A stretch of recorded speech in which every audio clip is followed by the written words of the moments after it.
Bonjour paysans et paysannes de Côte d'Ivoire, bonjour paysans et paysannes d'Afrique. Je suis Marcel Tia, président du Conseil national des syndicats agricoles de Côte d'Ivoire, le CONASACI, et membre du Conseil de gestion de Génération Brice Plus, chargé des coopératives agricoles en Afrique. Nous sommes aujourd'hui lundi 3 février 2025, fidèle à notre rendez-vous de tous les lundis. Aujourd'hui, nous voulons parler de l'audit de la filière café-cacao à Côte d'Ivoire. Pourquoi nous demandons d'auditer cette filière agricole? C'est une filière majeure, c'est une filière principale, c'est une filière qui constitue le poumon de l'économie de Côte d'Ivoire. Nous avons dit que l'État de Côte d'Ivoire perçoit plus de 5 000 milliards de francs CFA chaque année sur la commercialisation du cacao.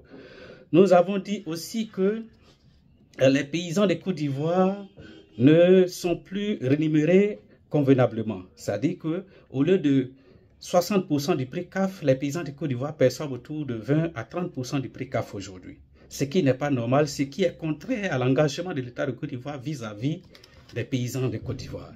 Aujourd'hui, toutes les coopératives des paysans sont surimposées.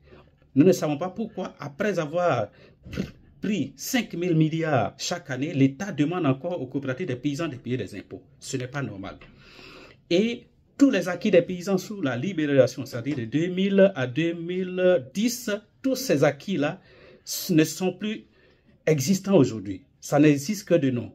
Donc, nous voulons que le Conseil Café-Cacao fasse le bilan de tous ces acquis-là, afin qu'on sache à quoi ça a servi tous ces acquis des paysans qui ont disparu aujourd'hui de la nature. Et tout cela réuni, nous disons que le Conseil Café-Cacao se doit de faire le bilan de sa gestion. Et pour faire le bilan de sa gestion, nous avons besoin qu'un audit soit fait. Parce qu'on ne peut pas percevoir plus de 5 000 milliards chaque année sur le dos des paysans. Les paysans qui n'ont pas de route, les enfants des paysans n'ont plus l'école gratuite.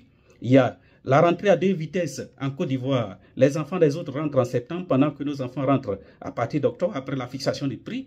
Toutes ces injustices-là, ce n'est pas normal que nous continuons dedans sans rien dire. C'est pourquoi nous voulons que la filière café-cacao en Côte d'Ivoire soit auditée pour qu'on sache à quoi sert l'argent des paysans. Parce que les plantations, ce ne sont pas les plantations de l'État de Côte d'Ivoire, ce sont nos plantations familiales personnelles.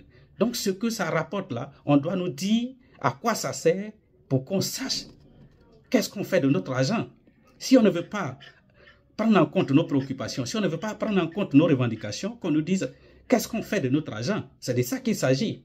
Donc nous demandons à l'État de Côte d'Ivoire de faire un effort pour auditer la filière café-cacao pour que les paysans de Côte d'Ivoire, nous sachions où va notre argent et à quoi ça sert.